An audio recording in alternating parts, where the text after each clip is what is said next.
영천 전원주택은 경사지붕의 최고 높이가 7.5m, 낮은 쪽의 높이도 동쪽 면이 4.5m, 서쪽 면은 3.7m에 이릅니다. 내부 천정고도 거실 주방은 물론 안방, 남쪽방에 이르기까지 3.6에서 3.8m에 달할 정도로 높습니다. 건축물의 높이도 높이고 천정고도 높이면서 공사비를 낮출 수는 없을까요? 영천 전원주택은 거기에 대한 정답은 아니지만은 곽 소장의 노하우가 들어가 있는 그런 주택입니다.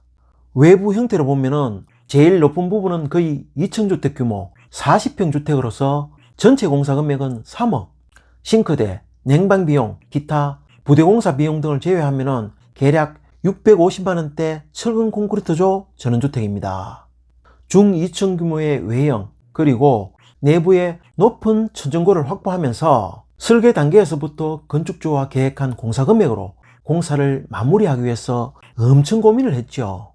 도대체 어느 공정에서 어떻게 공사비를 줄였을까요?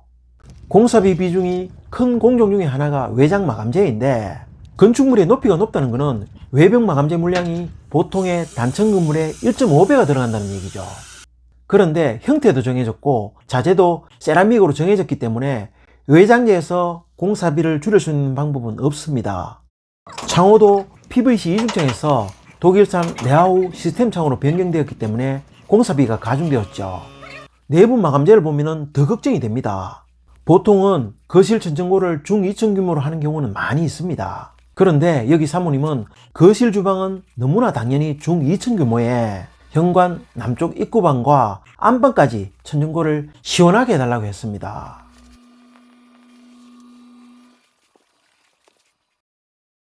기본적으로 목공사나 도배공사는 천고가 1.5배 높아지면 공사비는 거의 2배 늘어난다고 보면 됩니다.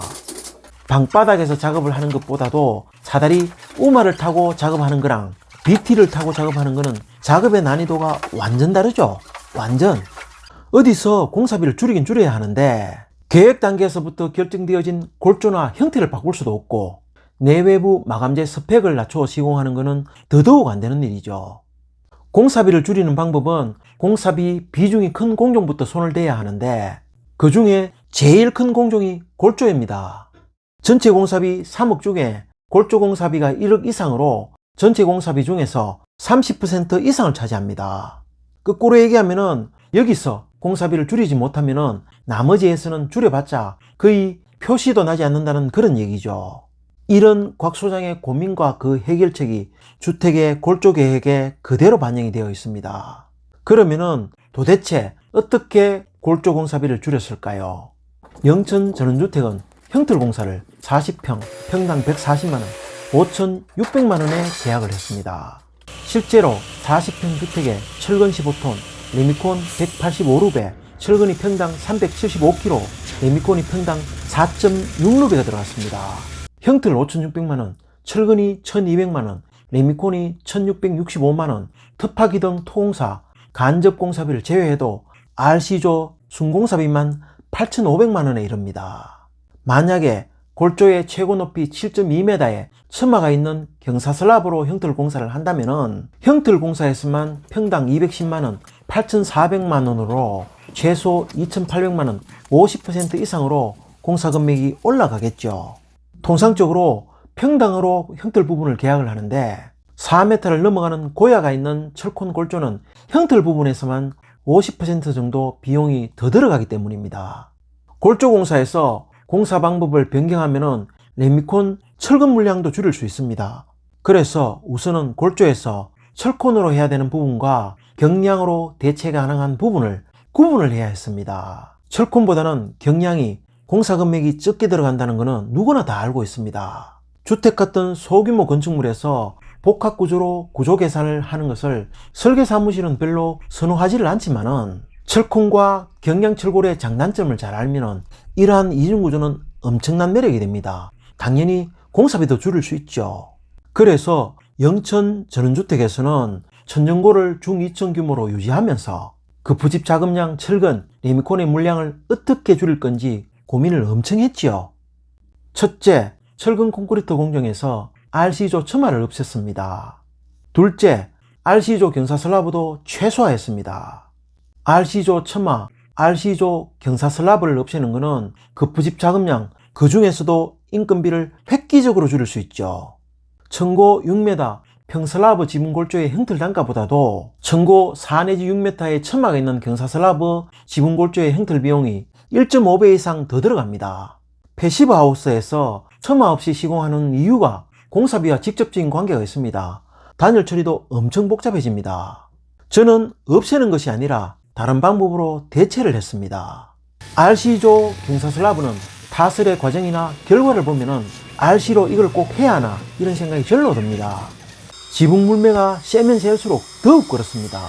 작업 과정, 마감재 부착 과정에서 관리까지 최악의 작업 조건이 만들어집니다. 이런 지붕 위에서 작업한다는 그 자체가 엄청 위험하죠. 엄청 부담스럽습니다. 셋째, 철근 콘크리트 부분 건축물의 층고를 줄였습니다. 주방, 안방은 불가피한 경사슬라브가 경사천정으로 일부 그대로 반영되지만은 3.6m의 천정고가 필요한 거실, 주방, 현관, 남쪽 입구방, 안방은 4.8m 천고로 2.6m의 천정고면 되는 드레스룸, 북쪽 작은 방, 욕실, 다용도실은 3.6m 천고를 반영했습니다. 처마, 경사슬라브를 최소화하는 것은 형틀 작업의 비용 절감에 초점이 맞춰졌다면 천고를 낮추는 것은 철근과 레미콘 비용 절감에 초점이 맞춰진 거로 보면 됩니다. 어쨌든 이런 형태의 RC조 골조가 만들어지는데 이 골조를 이런 형태로 만들어 나가야 됩니다. 결론적으로 몸통은 건축주들이 튼튼하다고 느끼는 철콘으로 하면서 모양은 작업하기 쉬운 경량철골로 다듬어 나가는 거죠. 7.2m의 천고, 경사슬라브, 천막까지 미련스럽게 전부 철콘으로 만들면 당연히 공사비가 가중될 수밖에 없습니다. 평슬라브 지붕이 아닌 이상 저 곽 소장은 늘 철근 콘크리트 슬라브 위에 경량철골로 지붕 형태를 만드는 이중지붕을 선호합니다. 이러한 이중지붕을 만드는 노하우는 10년 전 803 전원주택 때부터 누적되어 왔고 영천 전원주택의 형태를 만드는데 조금 더 발전시켜 적용했습니다. 4.8m RC조 골조 위에 7.2m 높이의 골조를 만드는 일은 당연히 경량철골을 활용했지요. 그 위에 경사슬라브와 천마는 EPS 판넬로 대체를 합니다. 경량철골조 골조도 비용이 적지 않게 들어갑니다. 하지만은 RC조 골조만큼은 들어가지 않죠. 만약에 지붕 마감이 징크이고 징크 마감을 하기 위한 하지 작업을 생각하면 큰 부담되는 과정은 아닙니다. 일반적으로 경사슬라브 위에 징크 마감을 하면은 각재 파이프로 하지 철제 틀을 만들고 그 위에 하판을 깔고 방수포를 다시 그 위에 깔아서 징크 마감을 합니다. 영천 전원주택 경량철골 작업 과정과 비교를 하면은 경량철골은 경량파이프 하지 작업을 대체를 하고 판넬 작업은 하판 부착과 단열재 작업을 대체를 합니다. 그리고 열반사 단열재는 방수포를 대체하는 셈이 됩니다. 즉 영천 전원주택의 경량철골 부분은 중 2층 규모 RC 골조와 경사슬라브 천마를 대체해서 만들어졌지만은 징크의 각 파이프 하지와 하판을 대체하고 지붕 단열과 방수제 역할도 하는 셈이 됩니다. 1인 2역 3역을 하기 때문에 당연히 공사비가 줄지요. 보통은 방수와 단열의 효율성 때문에 이중지붕을 했다면 영천 고경 전원주택은 철저하게 공사비 절감의 차원에서 이중지붕을 했다고 보면 됩니다. 골조공사 다음으로 공사비 규모가 큰 공정으로는 외부 마감재, 창호, 그리고 가구공사 등이 있는데 사실 이런 마감공사에서 공사비를 줄이는 방법은 마감재의 스펙을 바꾸는 방법밖에 없지만은 골조공사는 다릅니다. 철콘조와 경량철골조를 어떻게 활용하느냐에 따라서 이렇게 공사비를 줄일 수 있죠. 끝까지 시청해 주셔서 감사드립니다. 구독, 좋아요, 알람 설정은 영상 제작에 큰 도움이 됩니다. 곽 소장이었습니다.